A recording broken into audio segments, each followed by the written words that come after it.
আমার মনে হচ্ছে যে গত 18-19 বছর এমন একটি দিনের অপেক্ষায় সকলে ছিলেন। এরই প্রেক্ষাপটে আজকের ইফতার মাহফিল আমাদের কাছে ভিন্ন বার্তা এবং আবেদন নিয়ে হাজির হয়েছে। দ্বিতীয় আরেকটি কারণে এই দিনটি আমাদের কাছে অত্যন্ত গুরুত্বপূর্ণ। শুধু এদেশের মানুষ নয়, বিশ্বের কোটি কোটি মানুষের একজন নন্দিত ভালোবাসার মানুষ ছিলেন, কোরআনের ভাষ্যকার ছিলেন, বিশ্বনন্দিত মুফাসসিরে কোরআন ছিলেন আল্লামা দিলাওয়ার হোসেন সাঈদী। 2013 সালের এই দিনটি এই জাতির জন্য আমি মনে করি একটি কালো দিন ছিল। এই ধরনের কোরআনের একজন সেবককে, ভাষ্যকারকে সেদিন একটি পারভার্টেড কোর্ট তাকে মৃত্যুদণ্ডে দণ্ডিত করেছিল। তার প্রতিবাদে শুধু আমাদের দলীয় কর্মীরা নয়,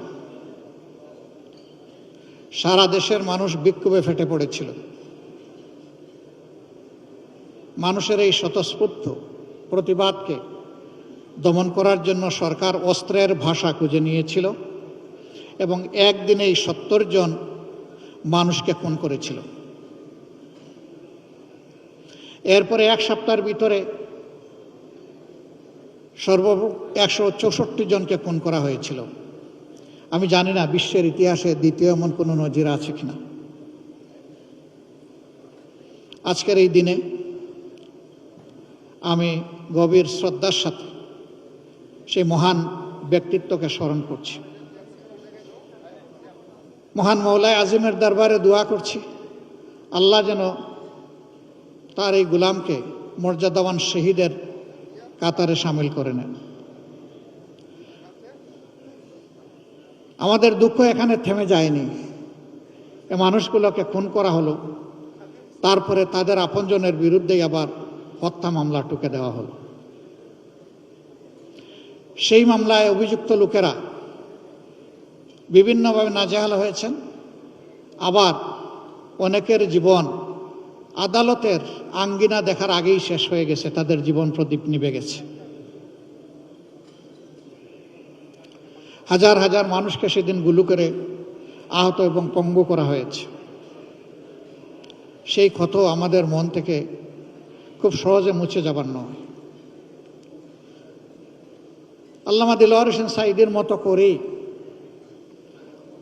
আরও বাকি সকলকেই দুইজন সাবেক আমির জনাব অধ্যাপক গোলাম আজম, হযরত মাওলানা মতিউর রহমান নিজামী, আমাদের সাবেক সেক্রেটারি জেনারেল আলী আহসান মোহাম্মদ মুজাহিদ, নির্বাহী পরিষদের সদস্য এবং ইস্টার্ন সেক্রেটারি জেনারেল জনাব কামারুজ্জামান, আব্দুল কাদের মোল্লা, মীর কাশেম আলী, একে একে তাদেরকে দুনিয়া থেকে বিদায় করা হয়েছে। আপনারা জানেন তার সংখ্যা 11। আমরা মহান রবের দরবারে দোয়া করি, আল্লাহ তাআলা তাদের সকলকে মর্যাদাবান শহীদ হিসাবে কবুল করুন। আমরা কৃতজ্ঞ সেদিনকার বিরোধী দলীয় নেত্রী, তিনি বিদেশ সফরে ছিলেন। সিঙ্গাপুর থেকে ফিরে এসে তিনি এই অন্যায়ের, হত্যাকাণ্ডের প্রতিবাদ করেছিলেন। আমরা তখন জেলে ছিলাম, আমরা জেল থেকে তা শুনেছি, দেখেছি। তিনি এটাকে গণহত্যা বলে আখ্যায়িত করেছিলেন এবং ফ্যাসিবাদের বিরুদ্ধে মুক্তিকামী মানুষের লড়াই বলে এটাকে তিনি অভিনন্দিত করেছিলেন। এই প্রতিবাদের সাথে তিনি একাত্ম হয়ে সারা দেশে 15 তারিখ তিনি হরতাল ঘোষণা করেছিলেন। আমরা তার এই ভূমিকাকে চিরদিন কৃতজ্ঞতা ভরে স্মরণ করব। তিনি আজ দুনিয়ায় নেই। আল্লাহ তাআলার দরবারে দোয়া করি, আল্লাহ তাআলা তার এই বান্দিকে উচ্চ মর্যাদায় একজন জান্নাতি মেহমান হিসেবে রাখুন। আজকে তার সন্তানের উপরে এই দেশ পরিচালনার দায়িত্ব পড়েছে। আমরা গতানুগতিক কোনো বিরোধী দল হিসাবে এই সংসদে ফাংশন করতে চাই না। আমরা চাই এই সংসদ হোক অর্থবহ, জনগণের সমস্ত চাওয়া পাওয়ার কেন্দ্র। সরকারি দল তারাও যেমন দায়িত্বশীল ভূমিকা পালন করবেন।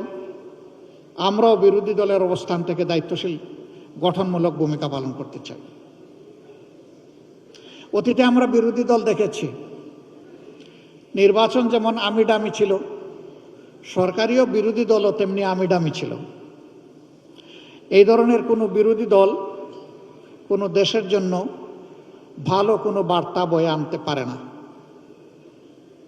সরকারের গৃহীত সকল সঙ্গত পদক্ষেপে আমাদের পূর্ণ সমর্থনও থাকবে, সহযোগিতাও থাকবে। কিন্তু আমাদের বিবেচনায় আমরা যদি দেখি যে সরকার কোনো অসঙ্গত সিদ্ধান্ত কিংবা পদক্ষেপ নিয়েছেন, আমরা প্রথমে দৃষ্টি আকর্ষণ করে সহযোগিতা করব। সরকার আমাদের পরামর্শগুলো গ্রহণ করলে আমরা কৃতজ্ঞ হব, জাতি উপকৃত হবে।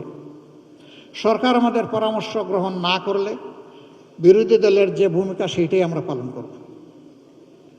আমরা জাতির অধিকারের পক্ষে দাঁড়াবো এবং জাতিকেও আমাদের সাথে সামিল থাকতে বলবো।